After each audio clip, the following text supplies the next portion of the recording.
Hello, Assalamu alaikum. Hello dear. Hope that all are fit and fine. I'm also fine today. So today I have present with a new topic. Yes, the topic is silent of letter.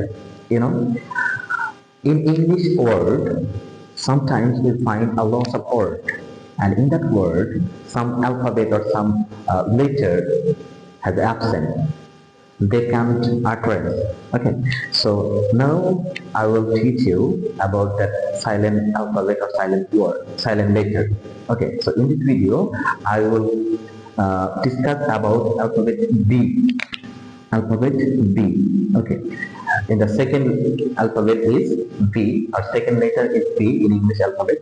So আমরা আজকে এই B লেটারটা নিয়ে কথা বলবো, যেটি ইংরেজিতে আমাদের বিভিন্ন সময়ে যে শব্দগুলো থাকে সেই শব্দগুলোর মধ্যে উচ্চারিত হয় না।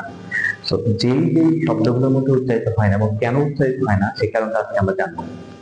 ওকে, তো আমরা এখানে লিখেছি, দেখো ওয়ার্ডের মধ্যে, অর্থাৎ আমাদের ইংরেজি ওয়ার্ডের মধ্যে এম এবং বি, খেয়াল করে দেখো, এম এবং বি পর পর থাকলে, এম এবং বি যদি পর পর থাকে এবং বি এর পরে কোনো ভাওয়েল না থাকে, বির পরে যদি কোনো ভাওয়েল না থাকে তাহলে বি এর উচ্চারণ হয় না। খেয়াল করে দেখো, আমি আরেকবার করে দেখাচ্ছি।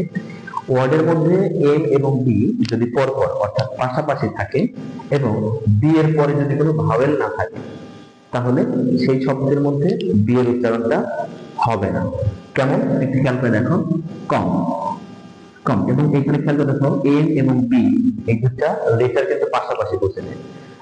এম এবং বি দুটি লেটার পাশাপাশি বসার কারণে এখানে বি এর সাউন্ডটা কিন্তু হচ্ছে না, তাহলে সাউন্ডটা কেমন হচ্ছে?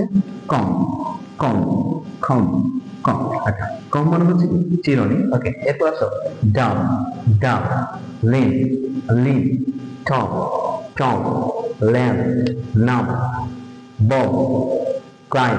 খেয়াল করে দেখো প্রত্যেকটি ওয়ার্ডের ভিতরে এম এবং বি পাশাপাশি আছে, এম এবং বি কিন্তু পাশাপাশি আছে।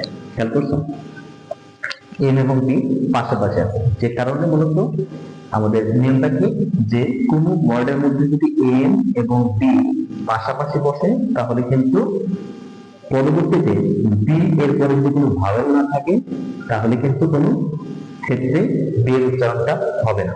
আশা করি বুঝতে পেরেছ। এবং আমাদের আরেকটা বোনাস আছে, সেটা হচ্ছে কি, এই যে বি এবং টি, বি এবং টি এই দুটো অ্যালফাবেট যদি বা দুইটা লেটার যদি পাশাপাশি বসে সেক্ষেত্রেও কিন্তু বি উচ্চারণটা হবে না। মনে রাখতে হবে, এম এবং বি পাশাপাশি বসলে এবং তারপর যদি ভাওয়েল না থাকে তাহলে বি উচ্চারণ হবে না, এবং বি এবং টি পাশাপাশি থাকলে এক্ষেত্রেও বি উচ্চারণ হবে না।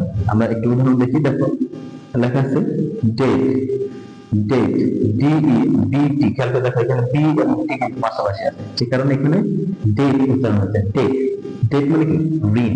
খেয়াল করে দেখো ডাউট ডাউট, ডিওইউ বিটি। খেয়াল করে দেখো সেটা কিন্তু বি এবং টি পাশাপাশি বসছে, যে কারণে কিন্তু বি এবং টি এর উচ্চারণটা হবে না। খেয়াল করে দেখো ডাউট মানে কি? সন্দেহ। ডাউট মানে সন্দেহ। ডিয়ার লার্নার, আশা করি বুঝতে পেরেছো।